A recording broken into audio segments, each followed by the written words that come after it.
Magoha was known as a tough-talking and no-nonsense cabinet secretary during his time at the Education Ministry.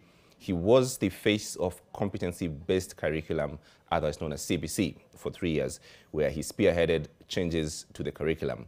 News of his death comes just days after Maseno University announced that he would be joining the institution as a professor of surgery at the School of Medicine. Magoha once said, and I quote, "The greatest wealth an individual can have is humility and contentment with what they have." Now, let's take a look at some of his memorable quotes. How can a stray boy be arrogant? We were trained to be servant leaders, trained to be leaders by example. That's why you see me everywhere. So I'm telling you this so that you don't listen to any other description of Magoha, son of Magoha, that you may hear from somewhere else. But I shall be firm with myself, with you, and with anybody else. And that firmness, together with truthfulness and neighborliness, then we shall move forward. When I was about to sit for common entrance examination in 1963, are we together?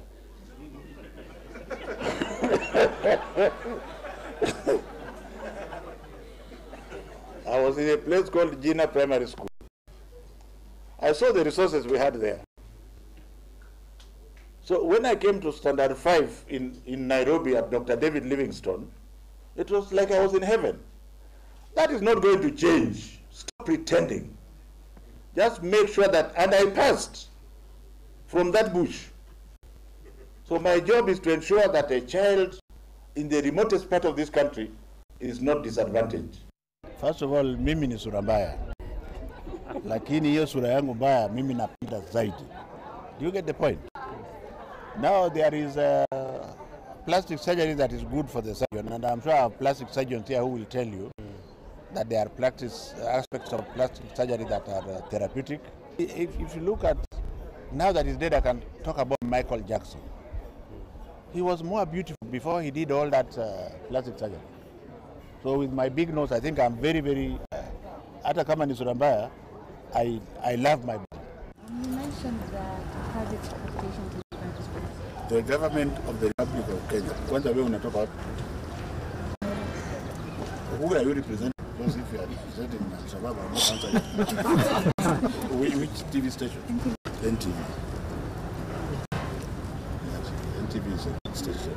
Don't listen to the politicians. The politicians did not help you to produce your children.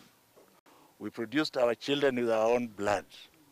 Let the politician keep his own children at home. For us, all our children are going to go back to school. And I'm not the type who usually pleads, but this time let me plead with them. If I, as a cabinet secretary, cannot cane a child, who do you think you are as an ordinary teacher to cane somebody's child like that? For our children, their being in school is going to be permanent. And that we should be very, very careful just changing something because you don't like the person who initiated it. I think life is much bigger than that. Whoever becomes CS education, if he's a full-blooded Kenyan and not a thief, his job would be to make sure that another 10,000 classrooms are built.